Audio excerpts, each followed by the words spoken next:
Donald Trump इस समय अपने टैरिफ के फैसले से दुनिया को ही नहीं बल्कि अमेरिका को भी बर्बाद करने पर तुले हुए हैं।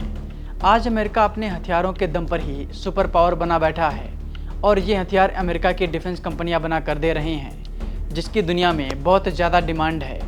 डोनाल्ड ट्रंप की नीतियों की वजह से अमेरिका की डिफेंस कंपनियों को बड़ा झटका लगता हुआ दिखाई दे रहा है और ये तो अभी शुरुआत है, आगे ऐसी ही कई बड़ी खबरें सामने आएंगी। यूरोप की तरफ से ऐसा कौन सा झटका अमेरिका को लगा है, चलिए आपको सब कुछ विस्तार में बताते हैं। वीडियो शुरू करने से पहले आपको बता दें कि फेक न्यूज़ के ज़माने में सतर्क रहिए और सही और सटीक खबरों को देखने के लिए आप अपने फ़ोन में दैनिक जागरण ऐप को इंस्टॉल कीजिए।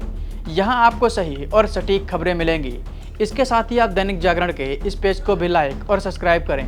चलिए वापस अपने टॉपिक पर आते हैं। आज अमेरिका अपने हथियारों के दम पर ही दुनिया की सबसे बड़ी महाशक्ति है। अमेरिका का विशाल सैन्य बजट भी उसके हथियारों की वजह से है।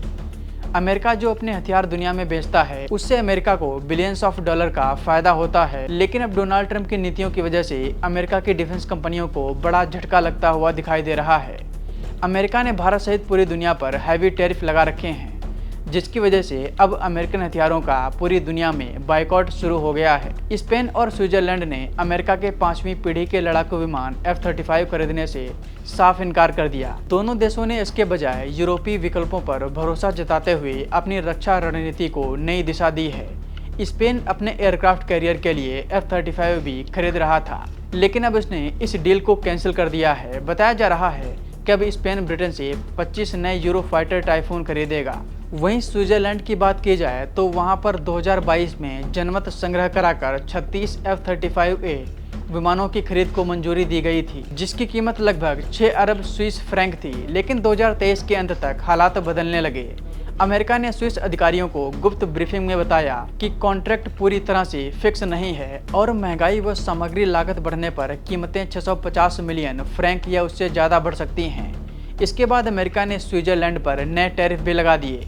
इससे डील पर विश्वास और ज़्यादा कम हो गया और अब डील कैंसिल कर दी गई है। इससे अमेरिका को बहुत बड़ा नुकसान हुआ है। अमेरिका बिलियंस ऑफ डॉलर इस डील से कमा सकता था। बता दें कि इससे पहले कनाडा ने भी अमेरिका के F-35 को लेने से मना कर दिया था, क्योंकि डोनाल्ड ट्रंप ने कनाडा से भी अपने रिलेशन बहुत खराब कर लिए हैं। F-35 एक 5वीं पीढ़ी का स्टेल्थ विमान है, जिसे अमेरिका की कंपनी लॉकहीड मार्टिन बनाती है। इसे दुनिया का सबसे एडवांस फाइटर जेट बताया जाता है। अभी हाल ही में एक ब्रिटिश नौसेना का F-35 भारत में फंस गया था। किसी खराबी के चलते वह लगभग 1 महीने तक भारत के केरल में खड़ा रहा था।